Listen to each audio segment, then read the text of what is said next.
तो फ्रेंड आज की वीडियो सीरीज के अंदर हम बात करने वाले हैं what is the meaning of verbal communication. Verbal communication क्या होता है, लेकिन उससे पहले मैं रिकमेंड करना चाहूंगा कि अगर आपने हमारे इंग्लिश पर कम्युनिकेशन के प्लेलिस्ट को एक्सेस नहीं किया है तो जरूर प्लेलिस्ट को एक्सेस कीजिएगा। प्लेलिस्ट का लिंक आपको नीचे डिस्क्रिप्शन बॉक्स में मिल जाएगा, आप वहां से प्लेलिस्ट को चेकआउट कर सकते हैं। ये वीडियो को स्टार्ट करते हैं। पॉइंट कह रहा है कि the word verbal comes from the Latin word verbum, यानी जो आपका वर्बल वर्ड है उसको एक लैटिन वर्ड से लिया गया है, वो वर्ड आपका वर्बम था। Meanwhile, the word communication come from the Latin word to share that the communicator. Okay, यानी verbal तो आपका verbum से लिया गया और जो communication है उसको communicator से लिया गया Latin word. So it follows from this the verbal communication means sharing things by means of word. यानी इसका मतलब ये है कि जो verbal communication है वो क्या करता है, आपके जो कह सकते हैं कि आपकी जो feelings है, आपके जो थिंग्स हैं उनको शेयर करता है किसके वर्ड में, सॉरी किसके फॉर्म में, वर्ड्स के फॉर्म में। And what is share here can vary, it must be information. क्या शेयर हो सकता है यहाँ पे, कोई इंफॉर्मेशन शेयर हो सकता है, कोई फीलिंग हो सकता है, कोई थॉट्स हो सकता है, सपोर्ट एंड मेमोरीज होता है, and you name it, you can share it using your verbal communication skill. Okay, आप इसको वर्बल कम्युनिकेशन स्किल के अकॉर्डिंग कह सकते हैं। अगला पॉइंट कह रहा है कि verbal communication can be taken to mean many different things, यानी वर्बल कम्युनिकेशन जो है वो बहुत सारी चीजों को कर सकता है, डिफरेंट थिंग्स को। And however one things is very clear, word must always be involved in verbal communication, यानी जो वर्ड्स हैं वो वर्ड्स वर्बल कम्युनिकेशन के अंदर ऑलवेज क्या होते हैं, इन्वॉल्व रहते हैं। And words have been used for centuries as carrier of meaning, यानी जो वर्ड्स हैं उनके पास कह सकते हैं कि सेंचुरीज होती हैं करियर ऑफ मीनिंग के अकॉर्डिंग। क्लियर। अब यहाँ पे इंपॉर्टेंस भी दिया गया वर्बल कम्युनिकेशन के, क्या इंपॉर्टेंस है, तो कह रहा है कि there are so many ways in verbal communication in is important. First of all example दिया हुआ है कि कीप ईच अदर इन्फॉर्म्ड, यानी we can use verbal communication to disseminate useful and important information, यानी हम यूज कर सकते हैं वर्बल कम्युनिकेशन को एक यूजफुल और इंपॉर्टेंट इंफॉर्मेशन के लिए। दूसरा हमारा ask for help and support, यानी communicating verbally about our problem is the first step to solving them, यानी हम वर्बली कम्युनिकेट करके अपने प्रॉब्लम को फर्स्ट स्टेप में क्या कर सकते हैं, सॉल्व कर सकते हैं। क्लियर, वर्बल वे में।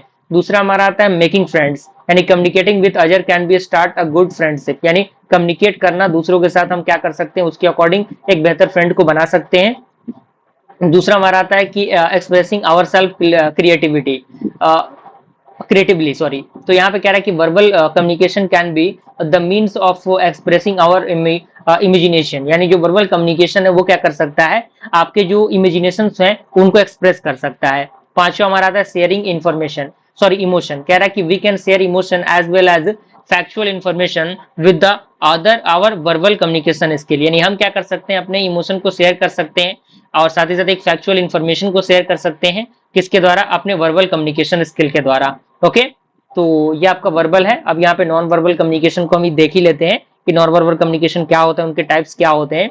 तो पॉइंट कह रहा है कि non verbal communication is wordless form of communication, यानी इसमें वर्ड्स यूज नहीं होंगे, यानी ये वर्डलेस होंगे, यानी नॉन वर्बल कम्युनिकेशन वर्डलेस होगा। यहाँ पे कह रहा है कि it is mainly silent form of communication that does not involve speech और वर्ड, यानी ये एक प्रकार का साइलेंट कह सकते हैं कि फॉर्म होता है कम्युनिकेशन का, जो किसी भी स्पीच और किसी भी वर्ड को क्या करता है, इन्वॉल्व नहीं करता। अब यहाँ पे एक पॉइंट और भी कह रहा है कि non verbal communication is done through eye contact, hand in movement, touch, facial expression, body postures and non lexical component etcetera, यानी नॉन वर्बल कम्युनिकेशन बेसिकली इशारों में काम करता है, यानी आप इशारा करते हैं, जैसे अपने आंखों से आप इशारा करते हैं, अपने हाथों से इशारा करते हैं, टच करके, कुछ फेशियल एक्सप्रेशन को देखे, मान लीजिए कि अगर हम हंस रहे हैं तो हमारा चेहरा स्माइली होगा, अगर हम उदास हैं, अगर रो रहे हैं तो आपको दिख जाएगा, तो ये फेशियल एक्सप्रेशन होते हैं। At time silence is said to be the best form of non verbal communication, यानी जो चुप रहना है, चुप रहना भी एक काफी बेहतर तरीका है नॉन वर्बल कम्युनिकेशन का। अब टाइप्स की हम बात करें नॉन वर्बल की, तो अलग अलग टाइप होता है। पहला होता है the face and its expression, जिसमें आपका smiley, nodding, raising eyebrow and so on have long been very important ways of communicating, यानी ये सारे जो तरीके हैं वो काफी इंपॉर्टेंट वेज होते हैं कम्युनिकेशन के लिए।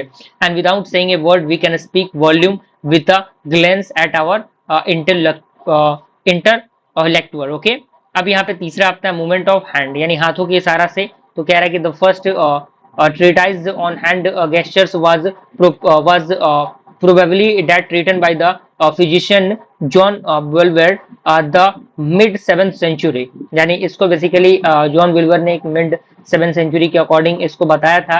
एंड इन्होंने बताया था कि demonstrate that the hand can express so many things, यानी जो हाथ है बहुत सारी चीजों को बताता है, from the prayer of to command all without the need for the word. Okay, dancing की हम बात करें तो when we dance we can express so many different emotion, यानी अगर हम डांस कर रहे हैं तो हम अपने बहुत सारे इमोशंस को बता रहे हैं, from the passion to religious devotion, dancing either alone with another person as a part of couple or in the synchronized group can communicate so much। okay, है कि नहीं? ये सारी चीजें आपको समझ में आ रही होंगी। तो dancing is something that many of us engage in from childhood, and it becomes an important way of socializing and expressing ourselves at the same time। यानी जो डांसिंग है वो काफी ज्यादा इंगेज करता है हमको चाइल्डहुड से, और चीजों को काफी बेहतर और इम्पोर्टेंट तरीके से हम क्या कर सकते हैं, इसके अकॉर्डिंग सिंक्रोनाइज और एक्सप्रेस कर सकते हैं खुद को एक सेम टाइम पे।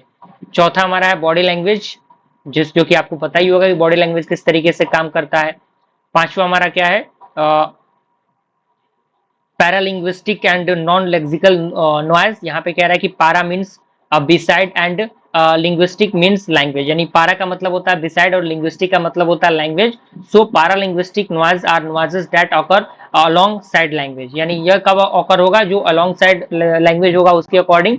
एंड सच एज लाटर, साइड्स एंड ग्रॉन, ये सारे आपके तरीके हैं। And these are very important ways to communicating, and very often they can be viewed as more authentic than words। यानी ये काफी इंपॉर्टेंट वेज है कम्युनिकेट करने के, और ये काफी ऑफनली यूज किए जाते हैं, इनको देखा जा सकता है काफी ऑथेंटिक, यानी वर्ड के अकॉर्डिंग ये बेहतर काम करता है। जैसे एग्जांपल की हम बात करें, laughing at a joke is generally seen to be more authentic way for appreciating the joke than can simple starting the person who had told the joke that we think that their joke is funny। कहने का मतलब क्या, माने ये किसी person ने कोई joke सुनाया, आप एट द इमीडिएट मोमेंट आप हंस देते हैं, तो वहीं पे उसको फीडबैक मिल गया कि जोक वाकई बेहतरीन था। अगर नहीं आपने वहां पे कोई एक्सप्रेशन दिखाया, आप चीजों को थोड़ा सा कॉम्प्लेक्स तरीके से बनाने लगे, तो कहीं ना कहीं आपका जो जोक जिसने सुनाया है उसको इंप्रेशन पता चल जाएगा कि आपने उसके अकॉर्डिंग रिस्पॉन्स नहीं किया है। क्लॉथिंग की हम बात करें तो आपका जो क्लॉथिंग है वो भी आपको बताता है, जैसे what we wear can often communicate things। for example, if we dress up in academic robes, so it is clear that we want to communicate to everyone who sees us that we have attained a certain level of academic achievement। अगर मान लीजिए कोई आपने academic रूब्स को पहना है, तो आपको पता यहाँ पे जो है वो लग जाएगा कि हाँ आपने कुछ एकेडमिक अचीवमेंट की है, हासिल की है। जैसे मान लीजिए कि वी शुड नेवर जज people by what they wear, यानी हम किसी व्यक्ति को ऐसे जज नहीं कर सकते, उसके कपड़ों को देख के हम उसको जज नहीं कर सकते।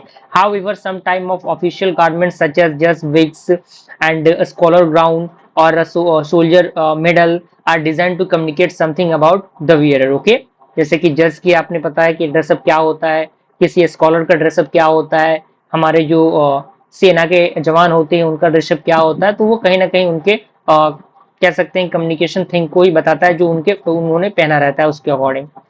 अब यहाँ पे साइलेंस भी है जो कि काफी इंपॉर्टेंट है। अब यहाँ पे टाइप है, जैसे कि आपका किनेसिक है, उसके बाद बॉडी पोस्चर्स है, गेस्चर्स है, उसके बाद आपका फेशियल सिग्नल है, जैसे कि मैंने बता ही दिया, हैप्टिक्स है, यहाँ पे आपका प्रोक्सिमिक्स है, आपका ऑक्लिसिस है। अब यहाँ पे एक एग्जांपल आपके सामने दिया हुआ है, आप यहाँ पे देख सकते हैं, जैसे eye contact can signal that you are paying attention and you respect the person you are speaking with, and as well as variety of the different emissions। okay, तो इस तरीके से हमने क्या किया, यूनिट नंबर 3 को भी हमने कंप्लीट किया। जल्द ही हम लोग यूनिट नंबर 4 को स्टार्ट करेंगे। बस इसी तरीके से अपने सपोर्ट और प्यार को बनाए रखिएगा। मिलते हैं फ्रेंड्स अगले वीडियो में, तब तक के लिए थैंक यू।